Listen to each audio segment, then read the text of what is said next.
This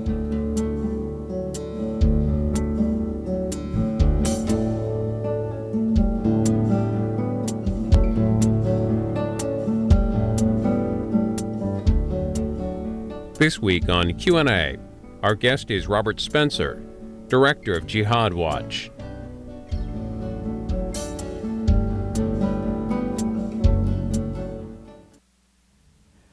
Robert Spencer, why did you participate in a documentary called Islam, What the West Needs to Know?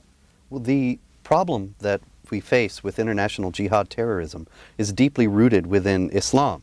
Although there are many officials who are hastening to assure us that the problem of terrorism has nothing to do with Islam at all, the only people that they don't seem to be able to convince of that are the Muslims themselves, particularly the terrorists who claim to be representing and acting upon the teachings of pure Islam and true Islam. And it is in light of that, I think, that the general public needs to know, and it needs to become part of the public debate. What is it about Islam that is giving rise to violence and fanaticism, and what can we do about it? What's your own religious background? My own religious background is that I'm a Melkite Greek Catholic. Practicing where? I live in New England, and I am a practicing member of my church, yes. What does that mean compared to, say, a Roman Catholic? Melkite Greek Catholics are an Eastern church, very similar to the Orthodox churches, but in communion with Rome, mostly concentrated in Lebanon and Syria, also in Jordan and the Palestinian territories. What's your own background as far as country? Well, I'm an American, and my family is from what is now Turkey. And actually, that is the beginning of my interest in the subject of Islam, that my grandparents, shortly after World War I, were offered the choice of conversion to Islam or exile from the land where they had lived for many hundreds of years. That is, my family had lived, and many Christians in that area had lived there. They chose exile, and they came to the United States. They, despite their experiences, which involved some violence and some killings of some of the family members, they spoke in a uniformly positive fashion about life over there, and made me become quite fascinated with it, such that I took the first opportunity I could when I went to college to read the Koran and to begin studying Islamic theology and history. Where'd you go to college?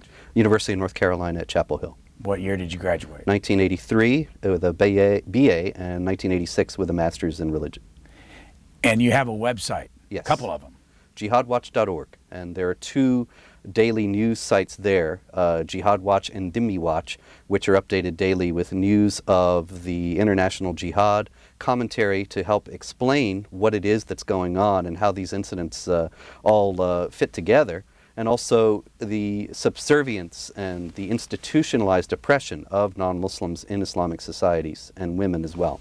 What started our interest in talking to you about this was this ad that was in the Washington Times. Yes. And you can see it on your screen, and it says, Islam, What the West Needs to Know, an examination of Islam violence and the fate of the non-Muslim world. And then down here it says it's not rated.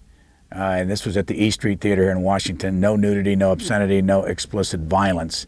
Go back to when you first got involved in it. When did they first talk to you, and why did they pick you? This was several years ago, I think maybe about 2 years ago. And they called me on the basis of some books that I had written about Islam and jihad terrorism. Probably my books Islam Unveiled and Onward Muslim Soldiers. Islam Unveiled is a general investigation of the elements of Islam that give rise to fanaticism and violence. And Onward Muslim Soldiers is a more in-depth study of the doctrine of jihad and how it is exploited today by terrorists to justify what they're doing and to recruit and motivate new terrorists. They had become familiar with those books and called me. I flew out to Los Angeles and taped my segments, and that was really the extent of my involvement with the project. Did they pay you? To the best of my knowledge, they did. Yes, they did, actually. And did they tell you what you were walking into when, did you know the other players? Yes, actually, I was familiar with all of them. Okay. We're not going to show the entire documentary. They have given us permission. Certainly. Quixotic Media is the name of the organization. Yes. They've given us permission to use excerpts from it. First, just to set up what it looked like, here are just tiny excerpts of what you see when the documentary opens. Islam is a peaceful and tolerant religion, and the acts of these people are wholly contrary to the teachings of the Quran. I also want to speak tonight directly to Muslims throughout the world. We respect your faith. It's practiced freely by many millions of Americans, and by millions more in countries that America counts as friends. Its teachings are good and peaceful, and those who commit evil in the name of Allah blaspheme the name of Allah. No religion condones the murder of innocent men, women, and children. But our actions were aimed at fanatics and killers who wrap murder in the cloak of righteousness, and in so doing, profane the great religion in whose name they claim to act. This is a war against people who, in many ways, pervert what Islam stands for. Islam stands for peace and stands for nonviolence, and he wanted to make that very, very clear.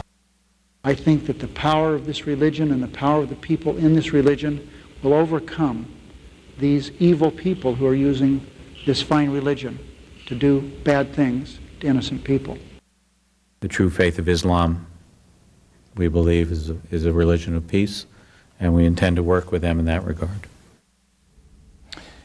So what are you hearing there you want to comment on? I think that's all hogwash. I'm sorry to say. Islam is the only religion in the world that has a developed doctrine, theology, and legal system that mandates violence against unbelievers and mandates that Muslims must wage war in order to establish the hegemony of the Islamic social order over the world. Now, these things are objectively verifiable facts. Anyone can look at the Quran, anyone can look at the Muslim sources, the Muslim history, the Muslim legal texts, and so on, and find that to be true. These people, even with all respect, the Prime Minister of Great Britain and the President of the United States, the Secretary of State, I would doubt that they have actually studied those things. Now, of course, there's a great deal of confusion about these issues. People think if somebody says that Islam has a doctrine mandating violence, that somehow that means all Muslims are terrorists or terrorist sympathizers. That too is false. Within Islam, just as within every religious tradition, there's a spectrum of belief, a spectrum of fervor, a spectrum of understanding. And there are many people who are not aware of these elements of Islamic tradition, don't pay any attention to them, or if they are aware of them, they reject them. And they go by the name of Muslim. This can't be denied. But also the fact that Islam contains elements that can easily be exploited by the terrorists and are exploited by the terrorists who use the elements of the Quran, the Muslim holy book, and the Hadith Islamic tradition to justify their actions. They are able to present their actions as true Islam, as manifestations of genuine Islam on the basis of these texts. The Quran, what does Muslims consider the Quran to be? The Quran is considered by an Orthodox pious Muslim, Sunni or Shiite, as being the perfect copy of an eternal book, an eternal and perfect book consisting of the words of Allah himself, the one true God. And this perfect book, the al-Kitab, the mother of the book, existed forever in heaven and was delivered over a period of 23 years, piece by piece, to the Prophet Muhammad, and protected thereafter from corruption or from confusion or changing of any of the texts or anything of this kind by Allah himself, such that it is still the perfect program for a perfect society constituted according to the laws of Allah. There are over 1 billion Muslims in the world. Yes. Do they all believe what they read in the Quran? Well, here again, there are Muslims who are very serious about their faith and Muslims who aren't. And so there are some who do believe what they read in the Quran and others who take various portions of it with less seriousness, or they understand it as applying to particular times and places but not to all times and places. The problem that the world faces, and the problem that the Muslim communities of the West face, as well as the Muslim communities in the Islamic world face, is that the terrorists are taking the teachings of the Quran and the teachings of Islamic theology and law that mandate violence and are running with them. And it is very difficult to formulate a case solely on Muslim grounds to say that that's illegitimate. And so while there are moderate Muslims, the fact that Islam itself is not moderate makes it very difficult for those moderates to establish any kind of large-scale anti-terror effort. we have broken everything up into clips from this movie, and they've got numbers, so I don't want our audience to get confused. I want to show 33, which is the people who are in this movie, and there were, I think I counted 5 people who were talked to. But why don't we go ahead and run the tape, and we'll see who they are. And do you know them all? I know all of them, who they are. I know some of them Who personally. This is Serge Trikovich of Chronicles magazine. He's the author of a really superb book called Sword of the Prophet, which came out shortly after 9/11. This is Bat Yaor, the pioneering scholar of the mistreatment of the institutionalized mistreatment of non-Muslims in Islamic society and according to Islamic law, which is known as dimitude. This is Abdullah al-Arabi, who is another writer who has published some very useful materials about the nature of Islam.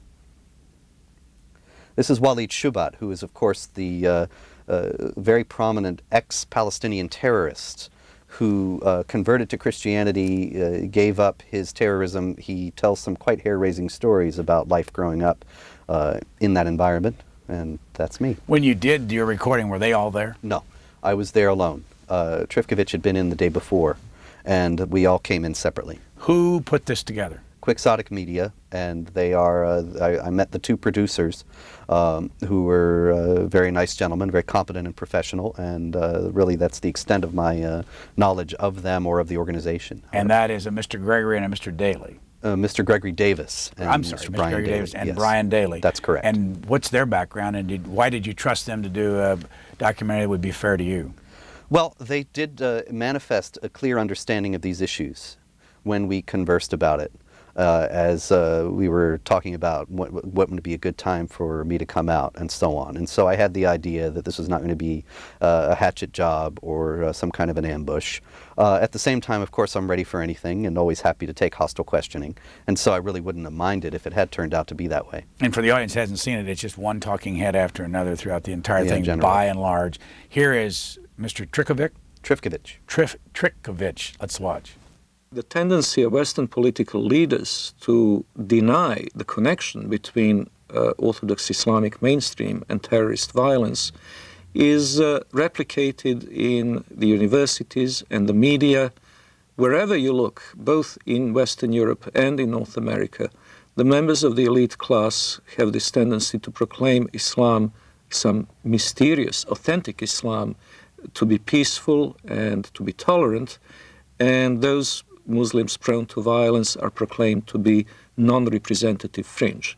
Well, I would really appreciate if people who make such claims could then explain the continuity of violence from the earliest day of Islam, from the earliest days of the Prophet and his immediate successors throughout the 13 centuries of recorded history. Do you want to expand? Oh, he's absolutely right. The fact is that the jihad terrorists of today point to the example of Muhammad. We recently had this reinforced when there were some jihadist plotters who were arrested, and some films came to light of them, rather some internet posts that they had made in Britain. And one of them invoked the Battle of Badr, which is the first great victory of the Muslims led by Muhammad himself, the Prophet of Islam, at the time that Islam was just getting established. And they said, just as he led us to a great victory in those days, so we will also fight against the Jews and the other enemies of Islam in our own day. The Prophet Muhammad was a warrior. He fought in 78 battles, 77 were offensive. And he ordered the assassination of his opponents. He gloried in the killing of his enemies. These things are all readily establishable from the Islamic texts. I'm writing a biography of him right now, and I'm working solely from the earliest Islamic texts about his life for this book, The Truth About Muhammad. And it's very clear that he's nothing like what people in the West generally think of as a religious leader. He's not a Jesus figure who says, love your enemies. He says, well, as the Quran says, Muhammad is the apostle of Allah. Those who follow him are merciful to one another, but ruthless to the unbelievers. By the way, we'll tell our audience that we will have people who are Muslim defining their own religion in this series we're doing, so the other side will get a chance to have their say-so. Here's Walid Shubat from the documentary. What does the verse of the sword say? It's very clear. that when the forbidden months are over, kill the people of the book wherever you find them. Lay siege for them, lay wait for them, lay ambush for them. Kill them wherever you find them. In fact, I converted to Christianity. Muhammad clearly stated that in the ends of days, there will be many who defect from the faith. Kill them when you see them, wherever you find them. So, this is the question that the West needs to understand. What part of kill don't they understand? A point of clarity on that, he mentioned the verse of the sword. That's chapter 9, verse 5 of the Quran. And he said, kill the people of the book wherever you find them. In fact, the verse says, kill the unbelievers, or mushrikun, the unbelievers, wherever you find them. And this refers, generally is understood to refer to pagans. The people of the book is the way that the Quran refers to Jews and Christians. And the book, the same chapter of the Quran in verse 29 does tell Muslims to fight against the Jews and Christians also. But it gives them an additional choice. The choice is not, as Mr. Shubat was saying, convert or die, but rather convert or submit to the Islamic social order. The verse says, fight against the Jews and Christians until they pay the jizya, which is a poll tax based on religion, with willing submission and feel themselves subdued. Here's a clip from the, just to get the text of it from the documentary. Oh, you have that, great. Verily, those who disbelieve in the religion of Islam, the Quran and Prophet Muhammad, from among the people of the Scripture, Jews and Christians, and al-mushrikun, other disbelievers, will abide in the fire of hell. They are the worst of creatures. What's the difference between this and, say, the Catholic Church that taught that it's the true church, and if you're not Catholic, you may end up not going to heaven? Well, I don't think there's any particular difference in regard to that verse. But I was actually referring to a different verse. That was chapter 98, verse 6, which does say that the unbelievers are the vilest of creatures, according to another translation. It was the worst of creatures there. But in chapter 9, which is generally considered by Islamic theologians to be the last or next to last chapter of the Quran to be revealed. The Quran is not arranged chronologically. And the last chapter is considered to be the Quran's last word on these matters, and what takes precedence over the rest in Orthodox Islamic theology. That chapter says not just that the unbelievers are going to hell, but that Muslims must fight against them, to offer them this triple choice of conversion or subjugation as inferiors in very carefully defined circumstances under Islamic law, which mandate various forms of discrimination and harassment toward non-Muslims. It's conversion, subjugation, or warfare. These are the three choices to be offered to the non-Muslims, or that is to the people of the book, to the Jews and Christians. To the others, to the Hindus, historically, it was, as Mr. Shubat was saying, just conversion or death, although they were, for simply practical reasons, later accorded the same second-class status that the Jews and Christians had enjoyed over farther west. What's your own attitude about the Bible, and what Bible do you read? Well, the Bible is, I'm a Christian, and I believe that the Bible is inspired. The Christian understanding of inspiration, particularly for Catholics, and I am a Catholic, it's not the same kind of thing as the Muslim idea of inspiration. The Jewish and Christian traditions have developed interpretative methods whereby they blunt the force of some of the more uncomfortable passages of the Bible, so that nobody reads in the Psalms where it says, "Blessed is the one who takes your babies and strikes them against the rock," and thinks we should go out and bash babies' heads in. This has never been something that even the most extreme Jewish and Christian groups have ever relied on, that kind of biblical literalism in regard to those kinds of passages. In Islam, on the other hand, the literalist tradition is paramount, and the understanding that these things are indeed marching orders for all believers is paramount, so that also there's a fundamental difference in the fact that there is an open-ended and universal mandate to commit violence, to wage war against non-believers for believers in the Quran. There is no such universal and open-ended mandate to commit violence in the scriptures, in the Christian or Jewish scriptures. There are passages that say, go and, especially in the book of Joshua and so on, go and kill everybody in this particular community, and that's interpreted in various ways, but it's never been understood as being an ongoing mandate to violence. You got out of University of North Carolina in 83? Yeah, well, 86. 86. What do you do? How do you make your living?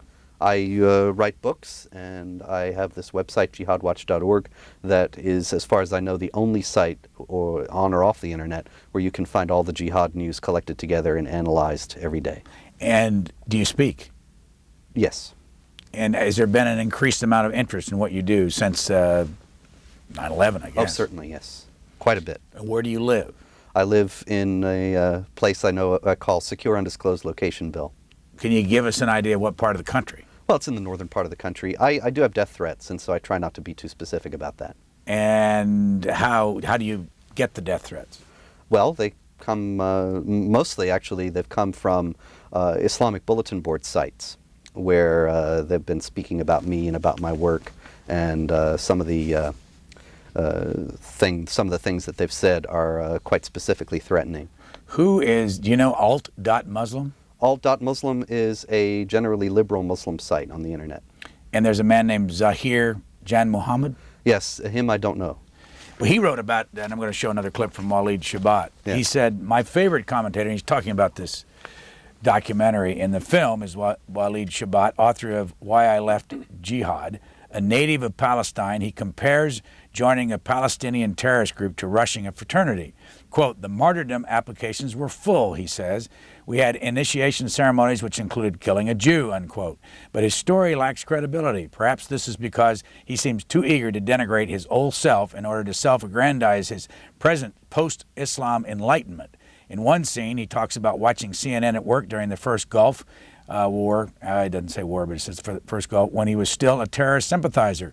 Watching the TV with my colleagues at work, I had to restrain my excitement when I saw the American targets being hit by Saddam. I would drive, well, we're going to show this clip later, okay. But what do you say to the accusation that, that he's not credible? Well, what's the real substance there? He's saying he's not credible because he doesn't believe he's credible, because he doesn't like the stories that he's telling or doesn't think that they sound believable. Well, really, this is not, he hasn't brought forth a single shred of evidence that anything said in the whole of his review, which I have read.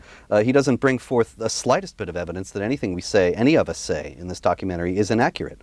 All he does is try to impugn the motives or the competence of the various speakers. Now, this is a very common tactic.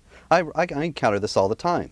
Probably about 10 times a day, people say, you know nothing about Islam, you're completely ignorant, and yet they cannot bring forth even one statement that I have made in any of my books that is inaccurate. Let's watch Waleed Shabat. This is a 2-minute clip. Then when the sacred months have passed, then kill the mushrikun, unbelievers, wherever you find them, and capture them and besiege them, and prepare for them each and every ambush. But if they repent and perform as-salat, the Islamic prayers, and give zakat, alms, then leave their way free. Verily, Allah is oft forgiving, most merciful. Kill them when you see them, wherever you find them. This is not an allegoric kill. It's a literal kill. It's the killing of Zarqawi right in front of the camera. It's the lynching that you see in Ramallah. It's the killing of over 1 million Sudanese in Sudan, cutting the hands and the feet from opposite sides. And here's the dilemma. The peaceful verse, even the peaceful verse that is quoted, even by Bush, the verse goes as follows. Whoever kills a life without just cause or for doing mischief in the land, then as he killed the entire earth. You'll find the same verse in the Judeo-biblical tradition. But most Westerners never skip after that verse, which makes very clear. But as those who do mischief in the land, then cut their hands and their feet from opposite sides and crucify them, literally. And that's what you see, what happened in Afghanistan. That's what you see what happened in Sudan. A huge amount of crucifixions and killings and beheadings and amputations and public assassinations. they really want to revive Islam as it used to be. This is why they call it Islamic fundamentalism. He's absolutely right. See, this is a very interesting contrast with the review that you just read. He's quoting Quran, chapter 5, verse 32 and chapter 5, verse 33. And he's showing how terrorists in the world today are acting out exactly what they are commanded in those verses. And all that this reviewer can do is say, well, it doesn't seem to ring true that he praised Allah when he was a terrorist, when he heard about killings of Americans. Well, that doesn't refute the fact that these terrorists are using the Quran to justify what they're doing. And this is the great issue that all the Islamic apologists in the West are sidestepping and are whitewashing and trying to make sure that Americans don't know, because they don't evidently have any program, in fact, for teaching against the jihad ideology in American mosques and schools. What's been the attitude on this is a big term, the media toward you? Have you gotten much attention? Do they want to talk to you? Well, I'll tell you, I have never been on CBS or NBC or ABC. I get called by Fox occasionally, and I've been on some of the others. I've been on many radio shows, but as far as the television goes, or as far as the New York Times or Washington Post, I don't exist. And I think that this is an interesting contrast. It's not really a liberal or conservative issue either. Some of the leading conservative spokesmen who pride themselves on being politically incorrect have also shown a great unwillingness to deal with these hard issues. And my last book, The Politically Incorrect Guide to Islam and the Crusades, was on the New York Times bestseller lists for 4 months. But this was with almost no major media attention. What's your relationship with Paul Weyrich's Free Congress Foundation? I'm an adjunct fellow with the Free Congress Foundation. And if my memory serves me right, because Paul Weyrich's been here, that both of you are the member of the same religion. Yeah, we're both Melkite Greek Catholics. That's correct. And how many Melkite Greek Catholics are there in the United States? About 25,000. And is there anything strongly different about being a Melkite Greek Catholic than there is about being a Roman Catholic? The Melkite Greek Catholic Church is a church in communion with Rome, and so the faith that it confesses is the same as that of the Church of Rome. There are just some differences in how it's expressed and how it's emphasized, various things that are emphasized. I also think that it's important that I should say that in this work, I do not claim to represent the church in any way. I want to go to our clip 9, which is in the documentary, and it's of a young fella on, I think he's a young kid on a call-in show. Let's watch it and you can explain it. أتمنى أن أكون شهيدا في سبيل الله وأن أقتل عددا من اليهود والكفار الذين أشركوا بالله ورسوله واتبعوا دينا غير لم يشرعه الله ولم يذكر في القرآن الكريم. نعم.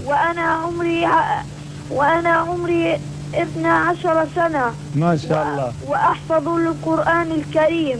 ما شاء الله. الله يحفظك ويجعلك مجاهد إن شاء الله في سبيل الله. 12 years old. Yes. And he said he memorized the Quran. Is that normal? Oh, yes, absolutely.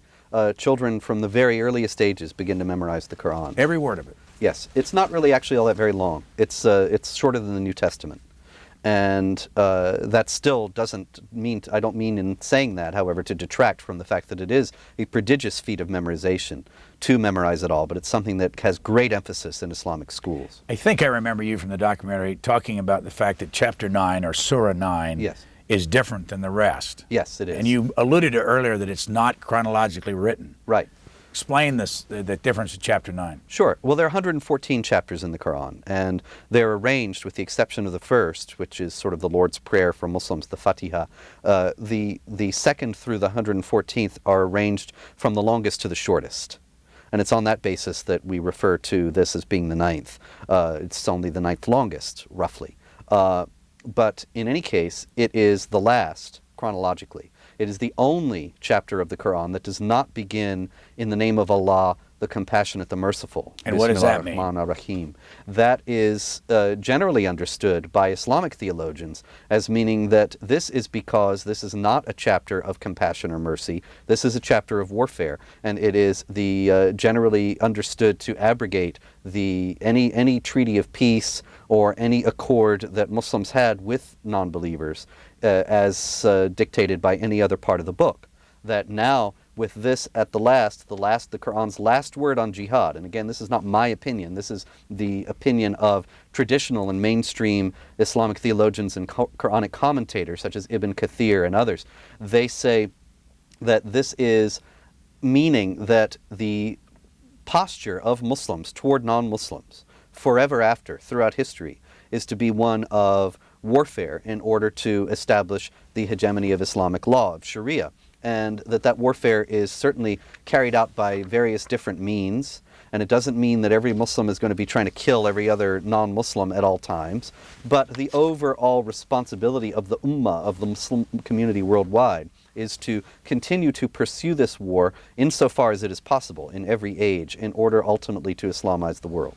We're talking about Islam, what the West needs to know, a documentary 98 minutes long. Have you seen it? Yes, I have.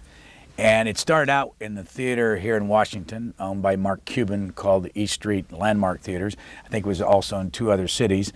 This will air in the middle of August. Why so few theaters?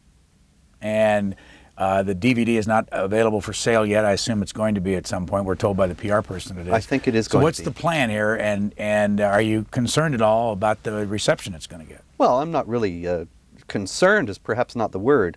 I'm not really surprised, because I'm more surprised when a theater agrees to run it, since it goes against the prevailing politically correct sensibilities of our day, and because so many people think that it is some kind of an offense or an act of bigotry or something to speak honestly about what the Islamic religion teaches. Obviously, I don't share that view. I hope that the movie gets wide distribution. I'm not involved with the plans for distribution, so I can't give you specifics on that. I would hope that there will be more cities and more theaters, and I know that the producers are working to that end.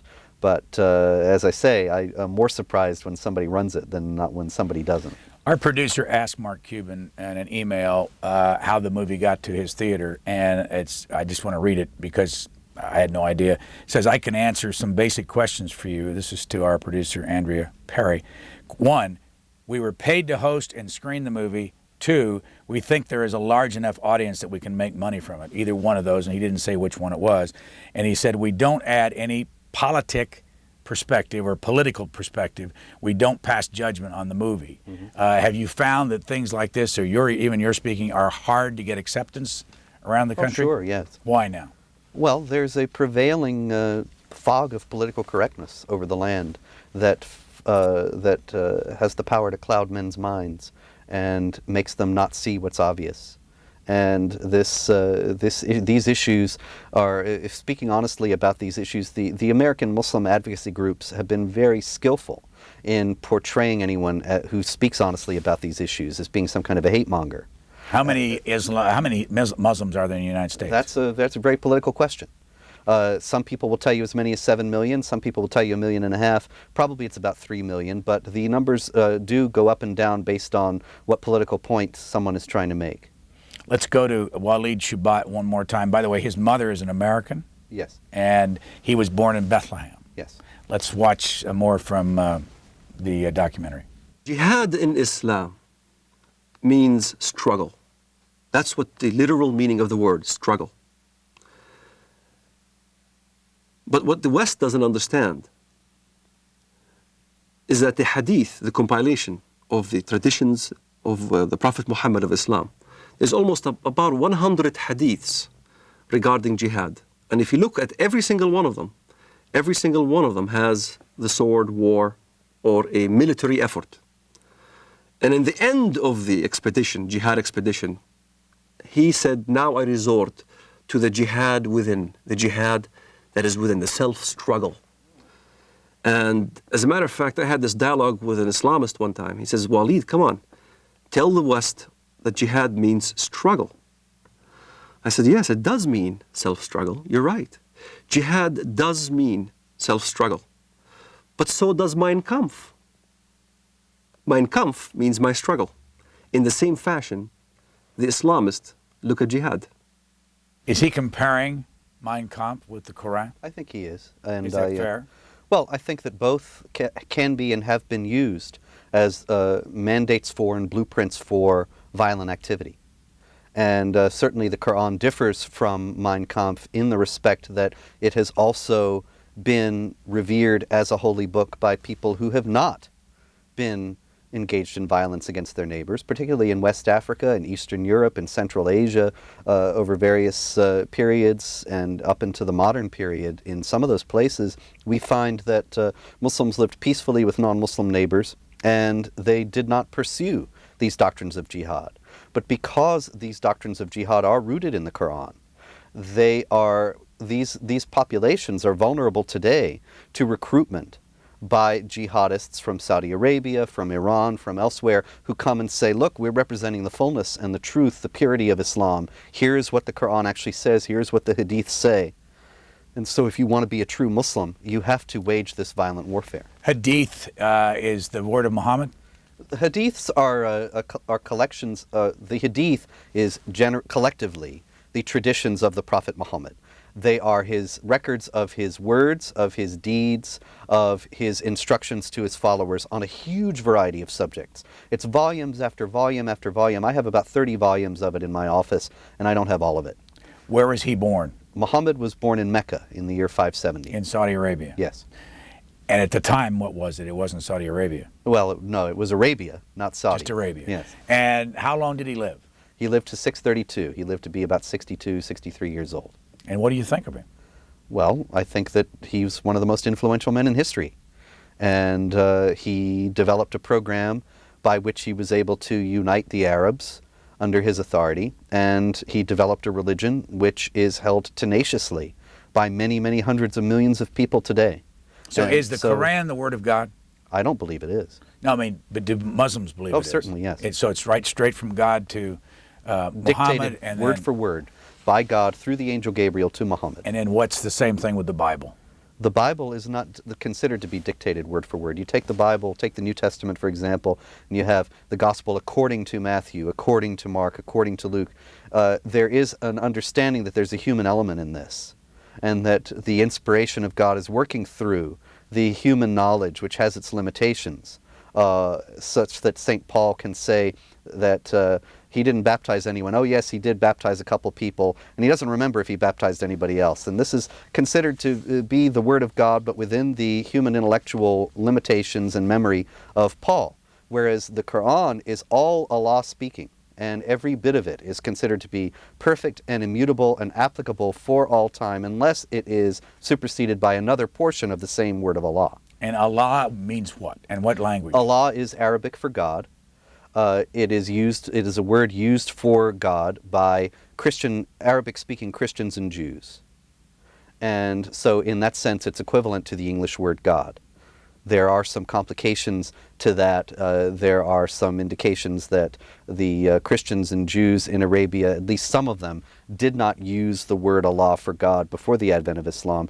The Coptic Christians in Egypt are still reluctant to do so and generally try to avoid it in various ways, refer more often to the Lord, so that the common Arabic phrase, inshallah, if God wills, is used by Muslims and Christians alike, although the Copts say inshallah, if the Lord wills. And this is just an indication, perhaps, that there is a very strong identification of the word Allah with the God of Islam in the Quran. Going back to this documentary, the public relations people tell us that Brian Daley went to Boston College and studied history and philosophy and then worked in finance in Manhattan for about 5 years. That Gregory Davis, the other producer, received his Ph.D. in political science from Stanford. Daley and Davis came out to Southern California about 3 years ago to found a small production distribution company, Quixotic Media. Their goal to pursue subjects of traditional media would not, and we're also told that they funded this themselves. Okay, I don't know anything about that. Were you reluctant at all not to know more about it before you participated? No, I don't generally subscribe to some sort of hidden hand conspiracy theories that if this were revealed to have been funded by some group, then therefore I am associated with that group. I'm associated with what I've said. and what I've written, and that's all. Islam, what the West needs to know, is their first film, by the way. And here's more from the documentary, and this is about about the Quran. The apostle said, "Who will rid me of Ibn al-Ashraf?" Muhammad bin Maslama, brother of the Bani Abdul Ashal, said, "I will deal with him for you, O apostle of God. I will kill him." The apostle said, "Do so if you can." He said, "O apostle of God, we shall have to tell lies." The apostle answered, "Say what you like, for you are free in the matter." The Prophet Muhammad also said, war is deceit, and therefore we shouldn't be surprised in the least that there would be some kind of an effort to deceive Westerners about the nature of Islam, perpetrated by Muslims themselves, and of course by their willing allies in the Western world who are so self-deceived by multiculturalism and political correctness that they don't realize that they're being deceived. But it is true that as the hadith that was read there makes clear, that the Prophet Muhammad allowed for the telling of lies in warfare and under various other circumstances. The Quran in two places, chapter 3 verse 28 and 16 verse 106, allows Muslims to deceive unbelievers in order to strengthen the cause of Islam under various circumstances. And so deception is rooted in the Islamic tradition also. And it historically was more predominant among Shiites to protect themselves from Sunnis, actually from Sunni persecution. But it is something that is universally practiced by both Sunnis and Shiites. What's the main difference between Sunni and Shiite? This was a split that came about over a dispute over who should succeed Muhammad after he died as the leader of the community, the military, political, and religious leader of the community. And it has evolved over the centuries into some very different ways of expressing Islam, of living out one's Islamic faith. But generally on the doctrines of jihad, on the doctrines of the necessity to wage war against unbelievers, on that Sunnis and Shiites generally agree. What can you tell us about a couple other people in this, is it Bat Yaor? Bat Yaor, yes. Born in Cairo, Egyptian nationality revoked, arrived in London in 1957 as a stateless refugee, became a British citizen by marriage. We understand she's Jewish? Yes. Is she the only Jewish person on this documentary? I believe so, yes, now that you mention it. Do you know her? Yes, I do. And why should we listen to her? Bat Yaor is the pioneering scholar of dhimmitude, of the institutionalized discrimination and harassment of non-Muslims under Islamic law. She is the first person to study this as her field and to make it into a field of academic study. Her books are highly recommended and are full. Most of them are almost half primary source documents, so that one can see the veracity of what she is saying from very ancient texts. And so this is something that she has opened up, that the Middle East Studies establishment was afraid or indifferent or unwilling to look at. And she has opened up this study, which is a very important field of study, particularly in light of the ongoing Islamization of the societies of Europe nowadays. Let's listen. She's number 5 on our list here of clips, and we want to listen to her. It's a minute to find out what she was saying in the documentary.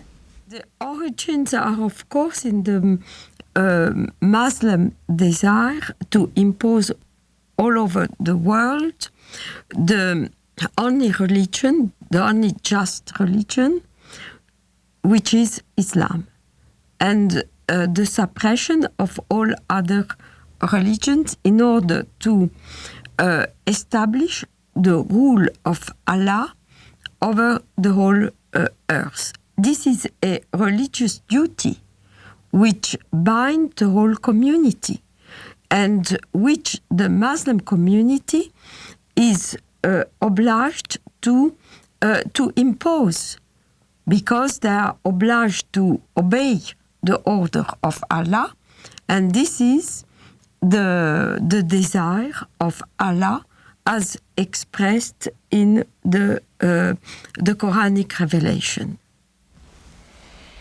She's absolutely right. This is what I was discussing before, that in the Islamic legal texts, there is a unanimity across the various schools of jurisprudence that it is part of the responsibility of the Ummah to wage war in order to establish, as Bat-Yaor is saying, the hegemony of the rule of Islamic law. But she's talking about that, Islam being the only religion, the true religion, and all that. Isn't it the same thing that the Catholics taught people when they were growing up, that's the true religion? I think that's probably true.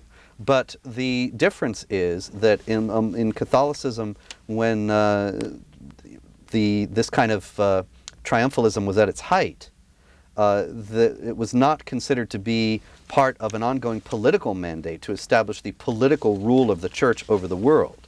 Certainly there was political action by the church historically, and certainly there were Catholic states and so on. But because this was not something that was as deeply rooted in the doctrines of Christianity as it is in Islam, the Catholic social order was able to give way to modern secularism, to modern pluralism.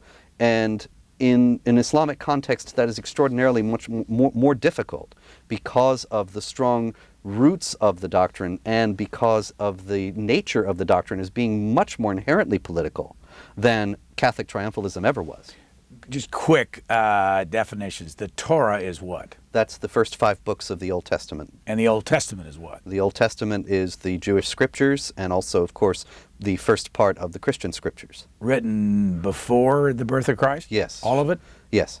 And the New Testament is? The New Testament is the records of Jesus and the early church, written completed by about 50 to 60 years after the life of Christ. Earlier, I was reading from the review of the movie from Alt Muslim, yes, and we were reading the parts where Waleed Shubat was watching CNN and the things that he said and the private things he said in one way and the public things. I want to run that clip and get your reaction to that.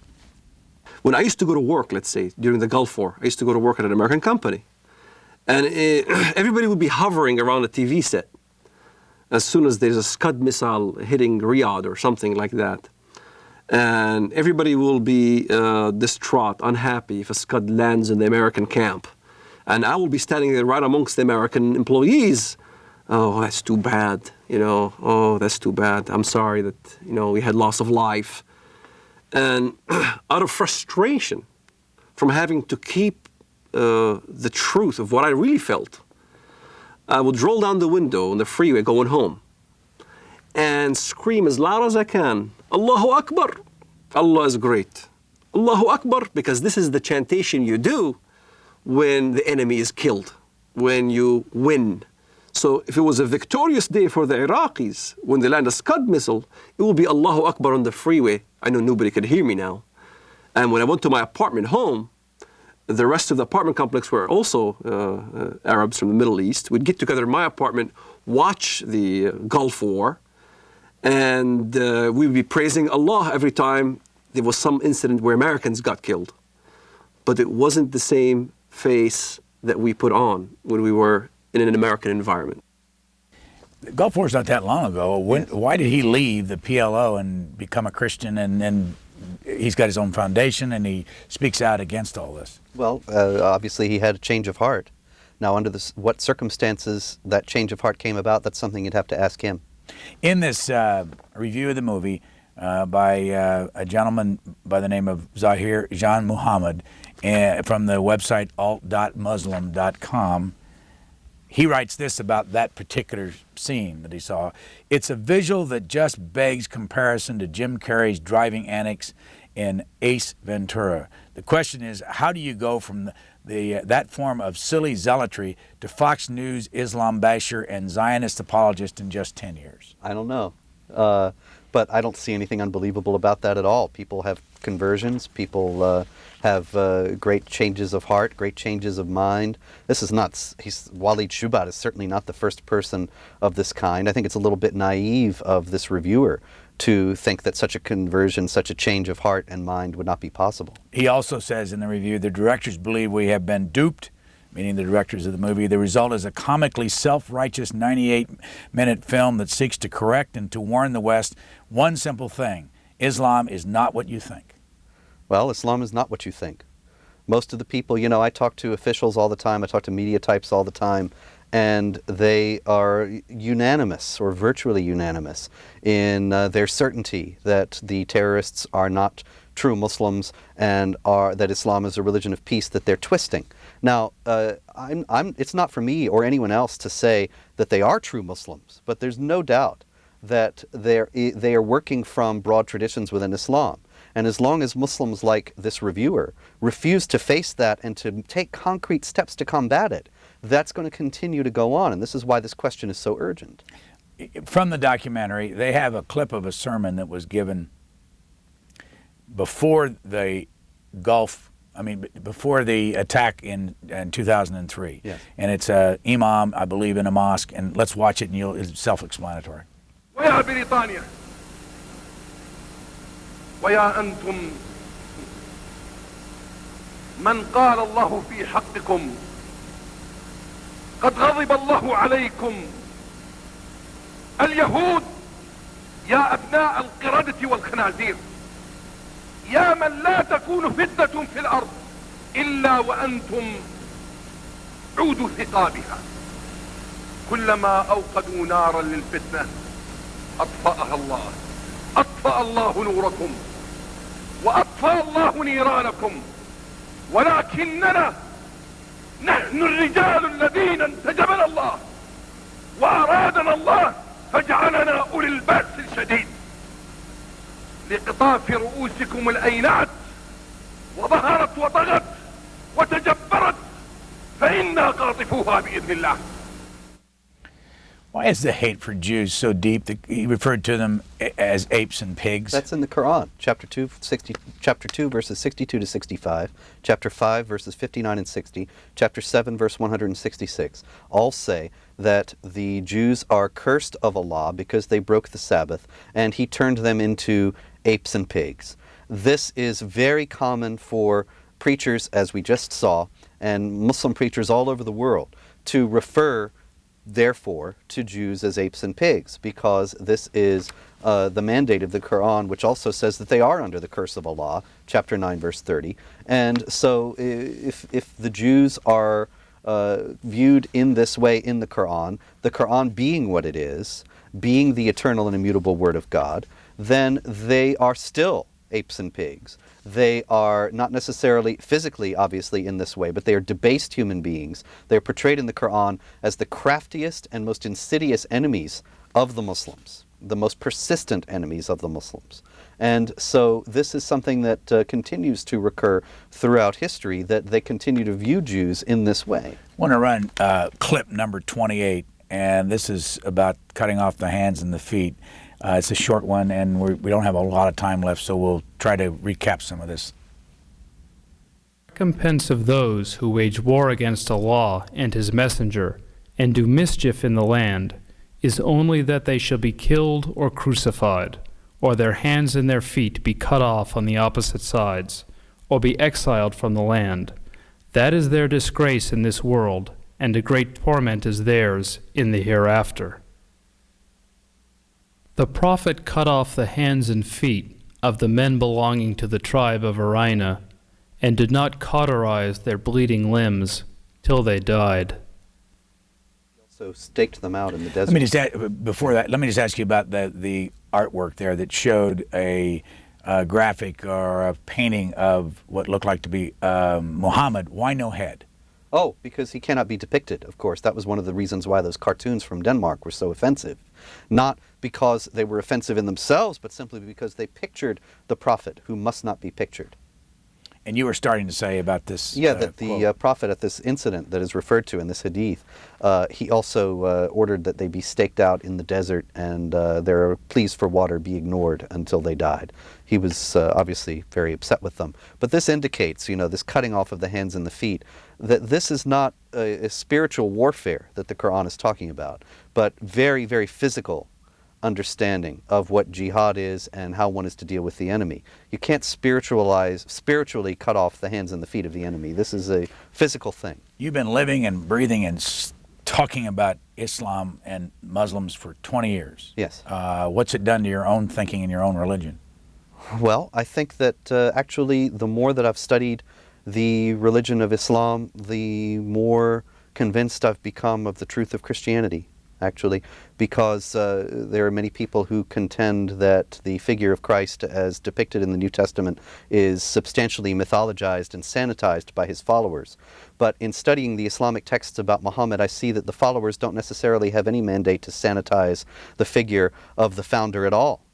Muhammad is portrayed unapologetically and celebrated as a warrior, as a brutal warrior, and as a conqueror, and so on. And that made me come to realize, actually, that when it came to the Christian texts, that probably they would have acted the same way in not sanitizing the example of the founder, but taking it to be normative, and that made me only more impressed with the figure of Christ as in the Gospels. Do you ever debate Muslims in public on this? And are any of them reluctant to debate you on this? I think so, yes. I've had several pull out, actually, when they heard that I was on the opposite side. Why is that? Well, I think that they don't want to confront someone who is aware of what the Quran teaches and what the Islamic texts teach. One last clip from the documentary with Waleed Shabat. Islam is not a religion for personal use.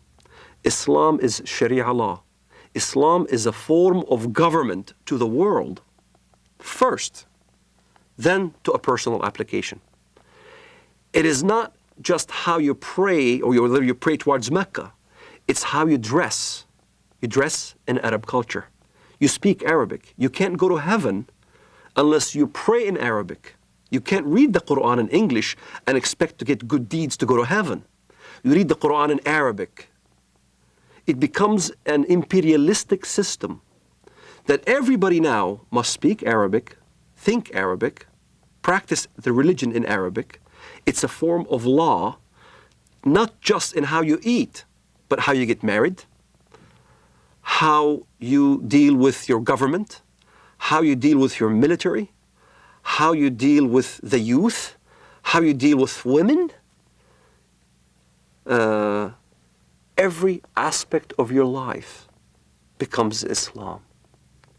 Everything is Islam. If he is right, what's it mean, in your opinion, for the future? Well, I think we have to confront it. He is right. It is a very Arabic system, and it's an Arabic Quran and so on. I have a Pakistani Muslim friend who told me that he had memorized large sections of the Quran, and he was very proud of that, and one day he intended to get a translation to find out what it meant. He had just memorized syllables. He was absolutely serious. And it is also, as Waleed said, a program for every aspect of life. There are Islamic laws, rules for the most minute elements of personal individual behavior, as well as for the governance of states, all of which is considered to be the law of Allah. This is something that the Western world needs to be aware of, because it is such a strong motivating factor in what is known as terrorism. And the sooner that we acknowledge that what we are facing is actually a global jihad effort to establish the hegemony of the Islamic law, the more effectively we will be able to combat it. We have the actual credit list in the documentary itself. We're going to put on the screen so people can see the names. And they include two names that we mentioned earlier, Gregory M. Davis and Brian Daly. Islam, What the West Needs to Know, expected to be out on DVD in the fall. And we thank you, Robert Spencer, very much for joining us. Thank you.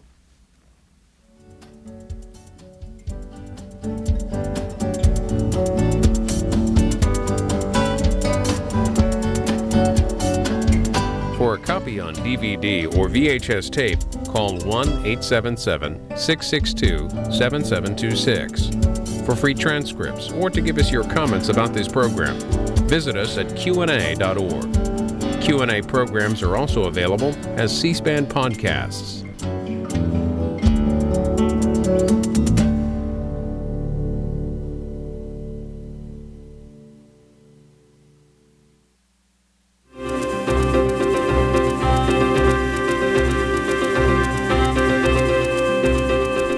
Next, British conservative